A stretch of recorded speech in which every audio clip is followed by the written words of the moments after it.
Apa ya, kemarin kan punya cita-cita itu bisa bermanfaat bagi orang lain, bisa membantu masyarakat. Alhamdulillah kemarin amanah diberikan kita satu periode ya, sudah hampir satu periode ya, sudah 4 tahun, kurang lebih 4 tahun 2 bulan lah saya menjadi anggota DPR. Saya masih melihat masih banyak aspirasi masyarakat yang belum sempat kita tuntaskan. Nah, jadi itulah kata-kata kita lanjutkan begitu. Ya kita lanjutkan, dan insya Allah apa yang jadi tugas-tugas kita kemarin kita akan terus lanjutkan, dan juga ada beberapa amanah yang belum sempat kita tuntaskan. Insya Allah kita akan tuntaskan yang masih ada aspirasi masyarakat seperti itu.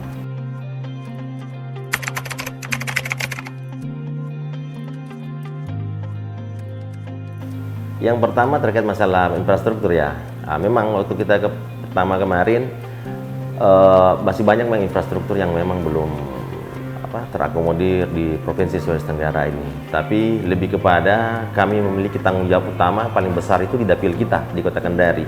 Karena terkait masalah pemilihan kita juga bertanggung jawab di dapil kita masing-masing. Nah, untuk itu saya banyak di Kendari kemarin berbicara infrastruktur, aspirasi-aspirasi masyarakat. Pertama terkait masalah jalan lingkungan. Ternyata di Kota Kendari ini di jalan poros itu jalannya bagus-bagus. Tapi ketika kita sudah masuk ke wilayah lingkungan, masuk ke BTN, masuk ke pemukiman-pemukiman, itu masih banyak luar biasa jalannya yang belum terakomodir oleh pemerintah. Dan juga selain jalan lingkungan, juga banyak daerah yang rawan banjir karena drainasenya ada yang tidak memadai dan ada yang belum ada sama sekali. Nah, itulah kemarin kita banyak drainase juga untuk wilayah-wilayah yang rawan banjir, dan juga ada beberapa rumah-rumah yang daerah pegunungan itu yang menjadi rawan untuk titik longsor gitu. Bahkan ada yang sudah longsor gitu. Jadi itu yang kita masukkan aspirasi pembuatan talut untuk rumah yang rawan longsor, dan juga ada yang sudah terkena longsor oleh pegunungan oleh kikisan-kikisan air setiap turun hujan.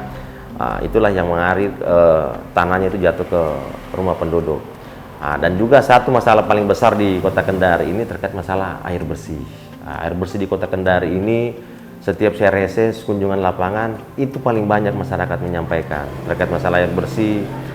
Katanya kita di sini masih sering membeli air di luar, membeli air tower kadang-kadang 1 hari 2 hari 1 kali seperti itu. Jadi hal-hal kebutuhan pokok mereka itu yang harusnya bisa mereka gunakan yang lain, tapi mereka bisa membeli dengan air tower itu yang cukup luar biasa harganya, sehingga itu juga banyak keluhan-keluhan masyarakat.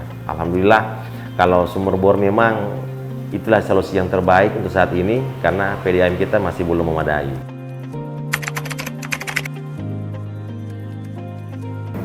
Gini ini bedanya. Kadang-kadang orang bertanya anggota dewan itu apa visi misinya. Anggota dewan itu tidak ada visi misinya sebenarnya. Karena kita bukan kepala daerah. Yang memiliki visi misi itu kepala daerah. Kalau kita anggota dewan memang kita hanya menyerap aspirasi masyarakat. Jadi memang kita anggap lagi nih. Saya selalu bilang sama masyarakat ketika saya turun reses, ketemu masyarakat, saya nyampaikan, saya datang ke sini reses tidak membawa visi misi, tidak membawa program, tapi saya cuma datang bawa kertas, bawa pulpen, saya mau catat apa aspirasinya masyarakat. Jangan sampai kita punya visi misi tidak sesuai dengan maunya masyarakat. Kayak gitu umpamanya. Anggaplah kita bawakan masyarakat beras, ternyata masyarakat maunya Indomie umpamanya, seperti itu. Jadi kayak begitu. Jadi prinsipnya kita ini anggota dewan hanya menyerap aspirasi. Orang bilang itu perpanjangan tangan, perpanjangan lidah dari masyarakat. Jadi apa mereka inginkan masyarakat kita sampaikan. Seperti itu. Dan kita perjuangkan. Nah, tugas anggota dewan itu memperjuangkan aspirasi masyarakat.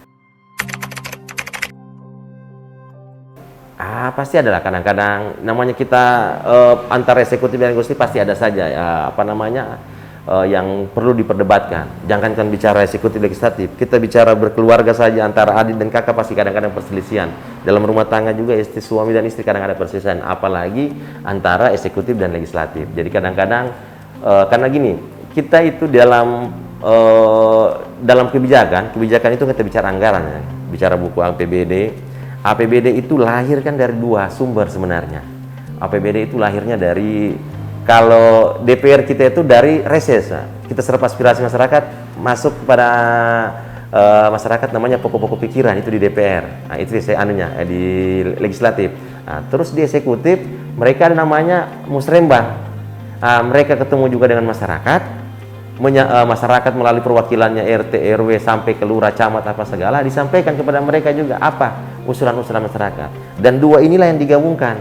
digabungkan ini, dilihat yang mana prioritas, itulah yang masuk dalam buku APBD. Hanya kadang-kadang di sinilah diskusi kita. Kadang-kadang pemerintah baik itu eksekutif menyampaikan bahwa hari ini masyarakat mau seperti ini. Kami juga menyampaikan hari ini juga kami telah bertemu masyarakat, mereka juga ingin seperti ini. Andai kata mungkin anggaran kita besar, semua kita akomodir. Hanya kan kadang-kadang ini APBD kita cukup terbatas. Anggaplah hari ini APBD Kota Kendari, Sulawesi Tenggara kan 4,9 triliun, jadi gitu. 4,9 triliun ini ya mungkin digaji belanja pegawai dan lain-lain semua itu kan sudah hampir setengahnya gitu.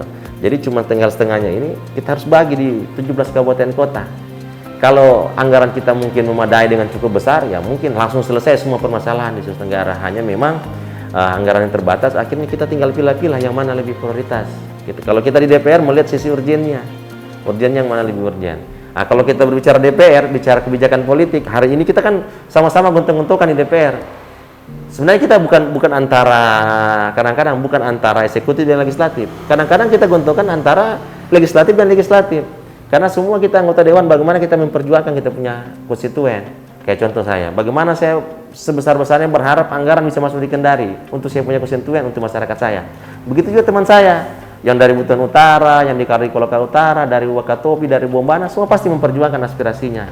Hanya tinggal bagaimana melihat yang mana lebih urgen, yang mana lebih prioritas. Iya, itu yang kita dahulukan, seperti itu.